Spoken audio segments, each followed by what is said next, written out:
નવા ટોપિક સાથે ક્ષેત્રફળ વિશે ચર્ચા કરીશું.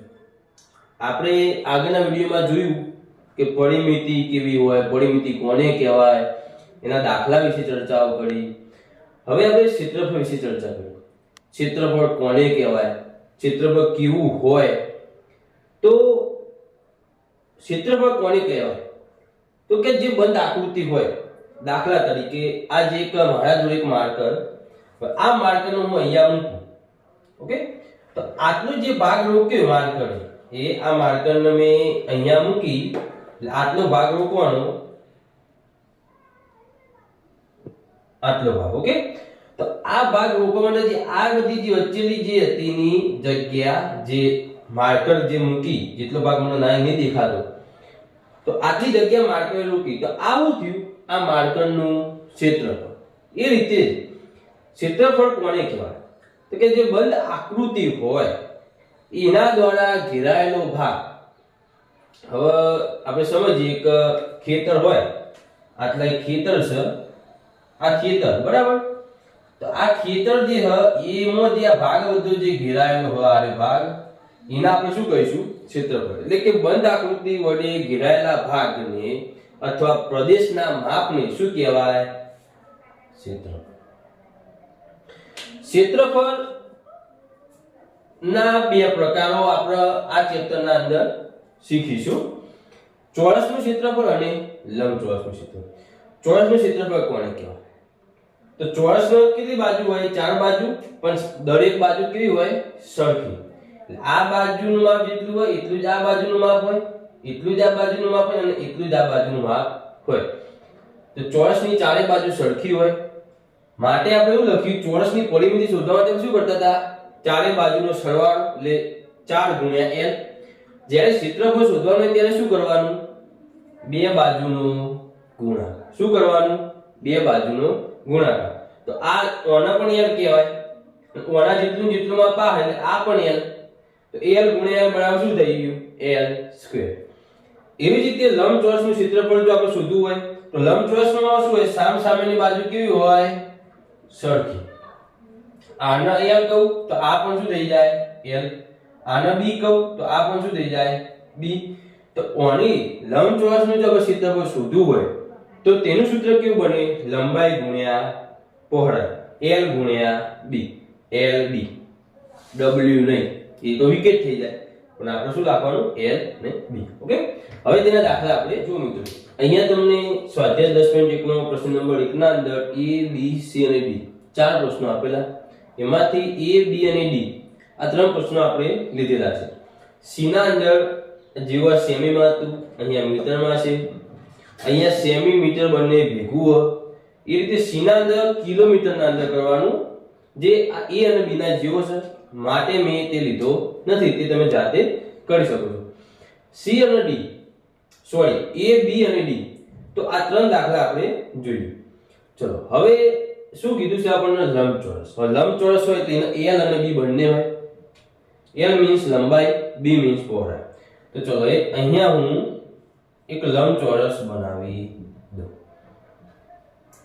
ચલો લંબચોરસની આ બાજુનું માપ લઈ લઈએ 4 સેમી,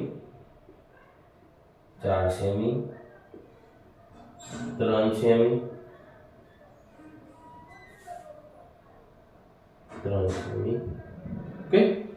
આપણા જોડે કા લંબચોરસ છે, તો અહીંયા હું લખી શકું કે l બરાબર 3 સેમી અને b બરાબર 4 સેમી. તો લંબચોરસનું ક્ષેત્રફળનું સૂત્ર લખવાનું કે લંબચોરસનું ક્ષેત્રફળ બરાબર l ગુણ્યા b. માટે l બરાબર કેટલા આવ્યું? 3, b બરાબર 4, કેટલા થઈ ગયા? 12. શેમાં આપેલું? સેમી. તો ચોરસ સેમી. જ્યારે ક્ષેત્રફળ હોય ત્યારે શું લાગે? ચોરસ સેમી, ચોરસ મીટર, ચોરસ કિલોમીટર. આ કયું આવે? ચોરસ નો ચો લગાવવો પડે. ઓકે. તો આ જે પહેલું હતું 3 સેમી ને 4 સેમી લંબાઈ વાળું, લંબાઈની પહોળાઈ વાળું લંબચોરસ, એની કેટલી થઈ? જવાબ શું આવ્યો આપણને 12 ચોરસ મીટર તેનું શું થઈ ગયું ક્ષેત્ર. એવી રીતે અહીંયા 12 મીટર અને 21 મીટર, તો આ કરી દો 21 મીટર, લાંબો ભાગ હોય એનો કહેવાનું 12 મીટર, આ થઈ ગયું 12 મીટર. ઓકે, હવે મારી જોડે L શું થઈ ગયું 12 સેમી, B 21 મીટરમાં 12 મીટર 21 મીટર. હવે જો લંબચોરસનું ક્ષેત્રફળ લખવું હોય તો શું થાય? તો કે લંબચોરસનું ક્ષેત્રફળ બરાબર L ગુણ્યા B. L કેટલો મારી જોડે 12, B 21, 12 ગુણ્યા 21 કેટલા થાય? 240 ના 12, 252 મીટર. તો આ આપણું શું થઈ ગયું 12 મીટર અને 21 મીટર લંબાઈ અને પહોળાઈ વાળા લંબચોરસનું ક્ષેત્ર. એ રીતે ચલો હવે C ના અંદર કિલોમીટર આપેલો જે તમે જાતે કરી શકો. D ના અંદર જુઓ 2 મીટર અને 70 સેમી. તો હવે શું કરવું? તો મીટરમાં જવાબ લાવવો હોય તો ઓના સેમીમાંથી શું કરવા પડે? મીટરમાં ફેરવવા પડે. તો અહીંયા એનું એક સૂત્ર લખું કે 1 મીટર બરાબર 100 સેમી, માટે 1 સેમી બરાબર 1/100 મીટર. હવે જો એનું મારે બનાવવું હોય તો આવું બને. ઓનો કહી દો 2 મીટર, 2 મીટર. પછી 70 ભાગ્યા 100 કરો તો શું જવાબ આવે? 0.7. તો અહીંયા કરી દો 0.7 મીટર, 0.7 મીટર. L આપણું શું થઈ ગયું 70 ભાગ્યા 100, 0 જાય, કેટલા શૂન્ય હતા નીચે 1, ઉપર અંક કેટલા 1.7, અને કરી દો ચલો. B આપણા જોડે શું થઈ ગયું 2 મીટર, 2. હવે લંબચોરસનું ક્ષેત્રફળ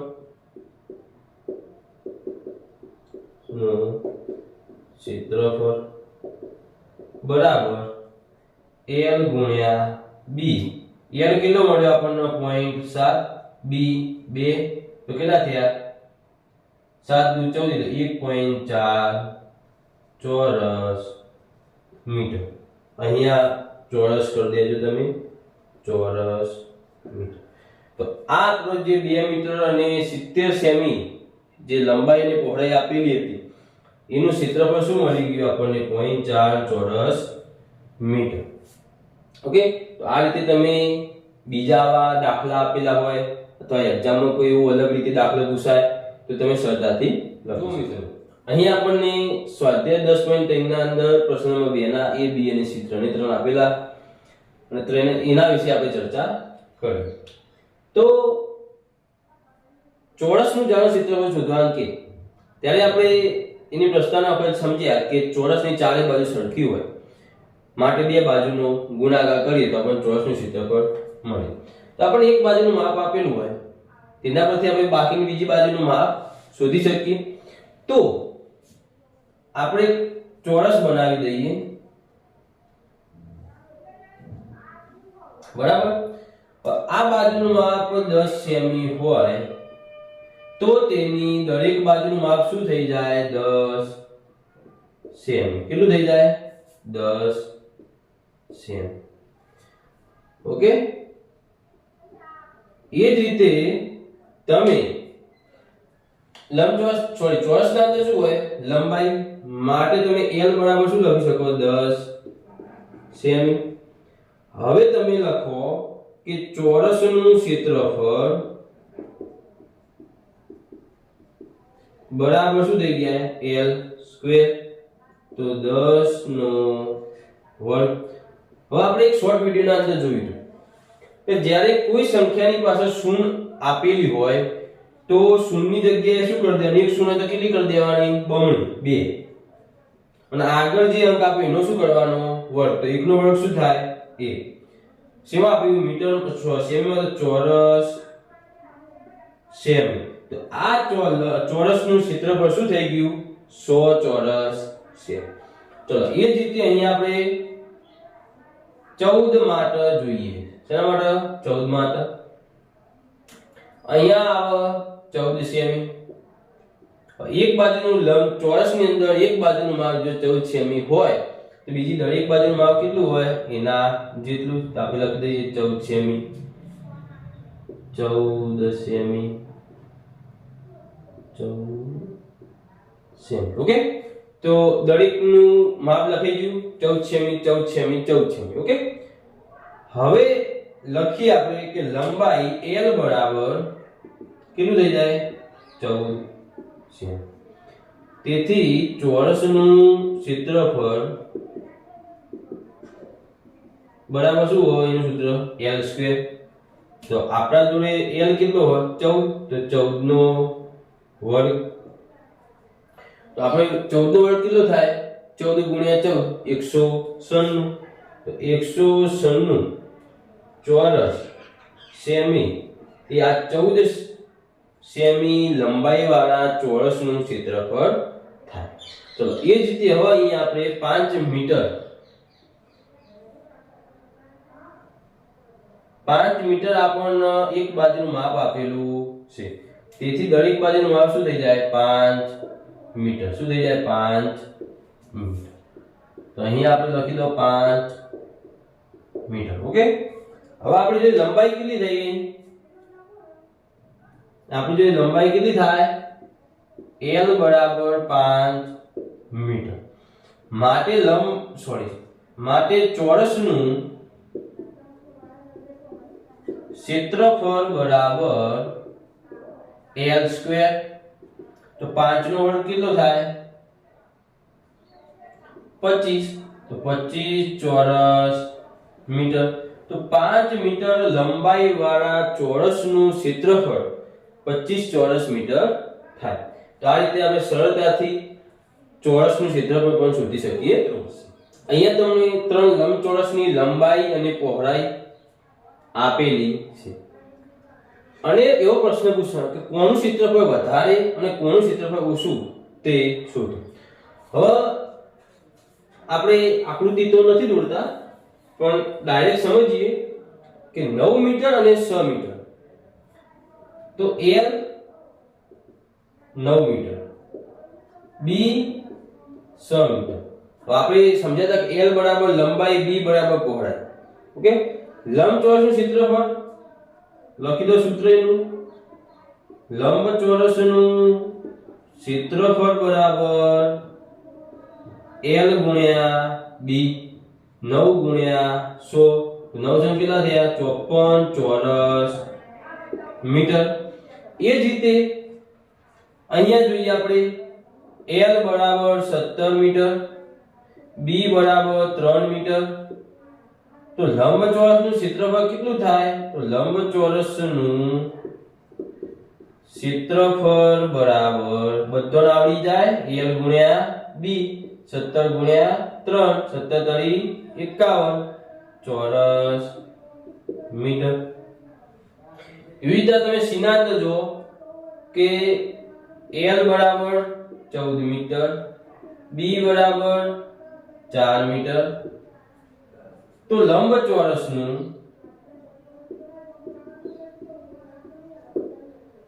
ક્ષેત્રફળ બરાબર L ગુણ્યા B બરાબર 14 ગુણ્યા 4 બરાબર 14 ચોક 56 ચોરસ મીટર. હવે અહીંયા કોકના મનમાં એવો વિચાર આવે કે અહીંયા 9 પહેલા હતા તો 9 લીધા લંબાઈમાં, અહીંયા 17 પહેલા તો 17 લંબાઈમાં પહેલા લીધા, તો અહીંયા 4 પહેલા તો લંબાઈમાં કેમ 14 લીધા? તો અહીંયા L અને B માં કોઈ જ ફરક નથી પડતો. તમે B ની જગ્યાએ તમે L ને 3 મીટર લો અથવા B ને તમે 9 મીટર લો, કોઈ જ ફરક નહીં. ઉલટ સુલટ કરો પણ જવાબ તો આપણને શું મળવાનો? સરખો જ મળવાનો છે. હવે આપણને એવો પ્રશ્ન પૂછાયો કે કોનું ક્ષેત્રફળ વધુ છે અને કોનું ઓછું. તો હું એ અહીંયા જગ્યા કરી દઉં અને અહીંયા હું તેનો જવાબ લખી દઉં. ઓકે, કોનું ક્ષેત્રફળ સૌથી વધારે? અહીંયા કેટલા? 54, અહીંયા 51, અહીંયા 56. તો કે 4 મીટર અને 14 મીટર, 4 મીટર અને 14 મીટર એટલે કે સી નો નંબરનો જે દાખલો છે તે 4 મીટર અને 14 મીટર લંબાઈ અને પહોળાઈ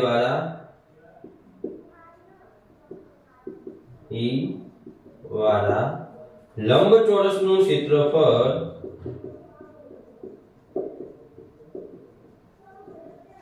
સૌથી વધુ છે. એવી રીતે અહીંયા કોનું શું? બી નંબર વાળાનું 17 મીટર અને 3 મીટર એટલે કે બી લંબાઈ અને પહોળાઈ વાળા લંબચોરસનું ક્ષેત્રફળ સૌથી ઓછું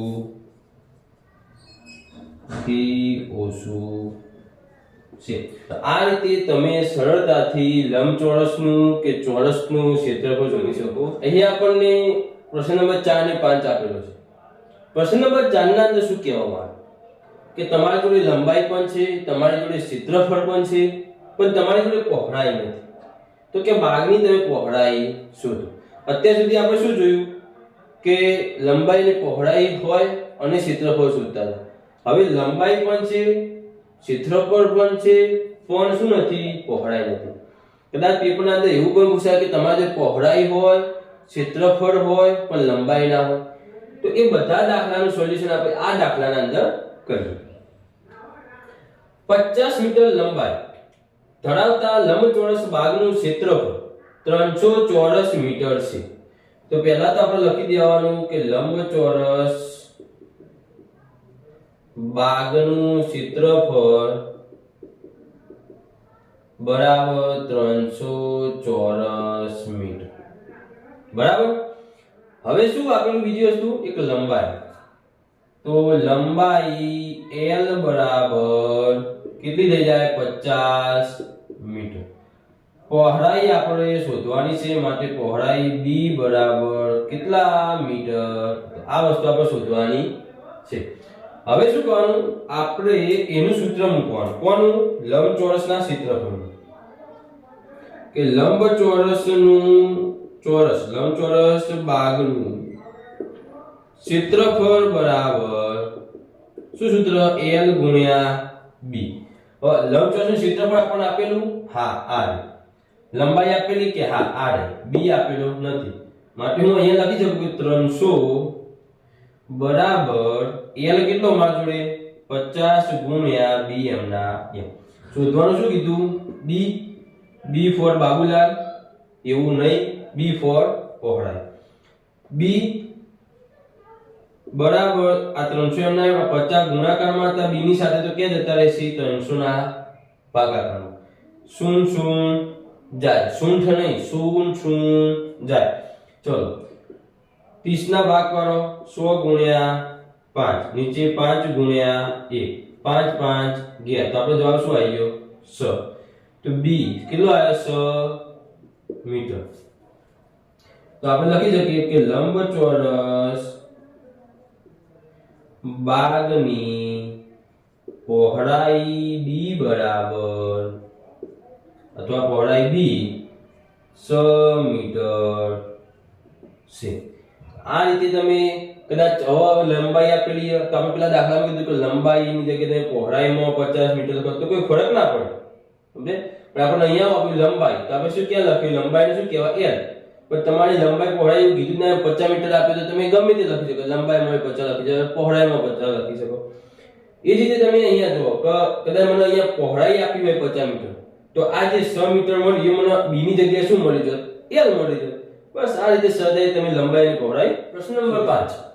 500 મીટર લંબાઈ અને 200 મીટર પહોળાઈ ધરાવતી લંબચોરસ જમીન પર પ્રતિ 100 ચોરસ મીટરે ₹8 પ્રમાણે લાડી બેસાડવાનો ખર્ચ કેટલો થાય? તો આપણે શું કરીએ, સૌપ્રથમ જમીન લઈ લઈએ. ચલો ભાઈ, જમીન લઈ લીધી. એની લંબાઈ કેટલી છે? 500 મીટર.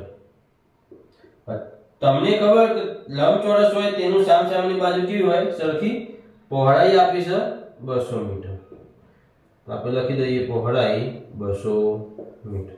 ઓકે, દાળી આપણું શું હોય? જમીન. શું હોય? જમીન. હવે લંબાઈ કેટલી થઈ ગઈ? તો L બરાબર શું લખી દઈએ? 500 મીટર અને B બરાબર 200 મીટર. તો લંબાઈ 500 મીટર અને પહોળાઈ B 200 મીટર. તો લંબચોરસનું પ્રતિ 100 મીટરે રૂપિયા દે લાડી બેસાડવાનો ખર્ચ કેટલો? તો એના માટે આપણે શું જોવો? લંબચોરસનું ક્ષેત્રફળ. તો લંબચોરસનું ક્ષેત્રફળ બરાબર L ગુણ્યા B. L કેટલો આપેલો? 500. તો લખી દો 500. B 200. તો જવાબ કેટલો દે? 5 દુ 10 અને 0 કેટલી? 4. 1 2 3 ને 4. તો આપણો જવાબ થયો 1 લાખ ચોરસ મીટર. ઓકે, હવે શું કીધું? પ્રતિ 100 લેખે. પ્રતિ 100 એટલે 100 મીટરે કેટલા રૂપિયા? 8 રૂપિયા. તો 100 ચોરસ મીટર લાદી બેસાડવાનો ખર્ચ બરાબર 8 રૂપિયા. માટે 1 લાખ કેટલા? 1 લાખ ચોરસ મીટર લાદી બેસાડવાનો ખર્ચ બરાબર કેટલા રૂપિયા? તો આપણે શું લખી શકીએ? તો શું કરવાનું? ચોકડી ગુણાકાર. 1 લાખ ગુણ્યા 8 ભાગ્યા કેટલા આપેલા? 100. 1 2 1 2 2 શું? 1000 ગુણ્યા 8 કેટલા થયા? 8000 રૂપિયા. હવે હું અહીંયા લખી શકું કે 1 લાખ ચોરસ મીટરે લાદી બેસાડવાનો ખર્ચ 8000 રૂપિયા થશે. આ રીતે તમે પ્રશ્ન નંબર 4 અને 5 સરળતાથી લખી શકો. જો મિત્રો, અહીં આપણને સ્વાધ્યાય 10.3 ના અંદર પ્રશ્ન નંબર 6 અને 7 આપેલા છે. પ્રશ્ન નંબર 6 ના અંદર એવું કહેવામાં આવ્યું કે એક ટેબલ હતું. એ ટેબલની સપાટીનું માપ આપણને આપેલું 2 મીટર અને 1 મીટર ને 50 સેમી. તેનું ક્ષેત્રફળ કેટલું? બંને માપ કેવા હોય? અલગ. તો આપણા મગજમાં એક વિચાર આવી જાય કે અલગ અલગ માપ હોય ત્યારે લંબચોરસનું ક્ષેત્રફળની જરૂર પડે. ઓકે, તો આપણે પહેલા લંબાઈ લખી દઈએ, પહોળાઈ લખી દઈએ, પણ એની પહેલા આ પણ મીટર ના સેમી. તો પહેલા આ સેમી ને શેમાં ફેરવી દઈએ? મીટરમાં. તો 1 મીટર બરાબર 100 સેમી. તો 1 સેમી બરાબર કેટલું થાય? 1/100 મીટર. તો અહીંયા કેટલા સેમી આપેલું? 50 સેમી. માટે 50 સેમી બરાબર 50 ભાગ્યા 100 મીટર. 0 જાય ઇઝ ઇક્વલ ટુ 0.5 મીટર. તો 50 સેમી બરાબર શું થયા? 0.5 મીટર. હવે અહીંયા લખો L લંબાઈ કેટલી? 2 મીટર. B પહોળાઈ કેટલી? 1 મીટર ને 50 સેમી. તો 1 મીટર અને 0.5 એટલે 1 અને 0.5 કેટલા થઈ જાય? 1.5 મીટર થઈ જાય. ઓકે, હવે આપણે શેનું ક્ષેત્રફળ શોધવાનું? તો હવે લખું કે લંબચોરસનું અથવા લંબચોરસ ટેબલનું ક્ષેત્રફળ બરાબર L ગુણ્યા B. L કેટલો? 2. B કેટલો? 1.5. આ પોઈન્ટ ગાંઠો એની જગ્યાએ શું સમજી લો? 15. 15 તો કેટલા થઈ ગયા? 30. પાછો પોઈન્ટ વચ્ચે મૂકી દો તો 3.0 30 ને 3.0 ચોરસ મીટર. હું અહીંયા લખી શકું કે કે લંબચોરસ ટેબલનું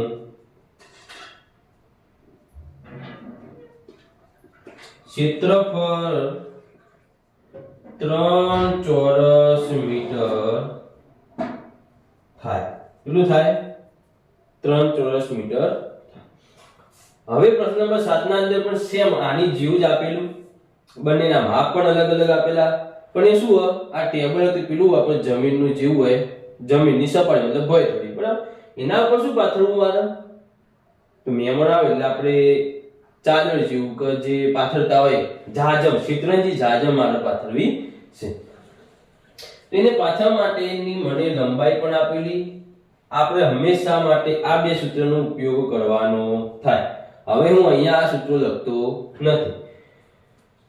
અહીંયા પણ કીધું આપેલું 50 સેમી, તો 50 સેમી નું આપણે કરેલું છે કે 50 સેમી બરાબર 0.5 મીટર.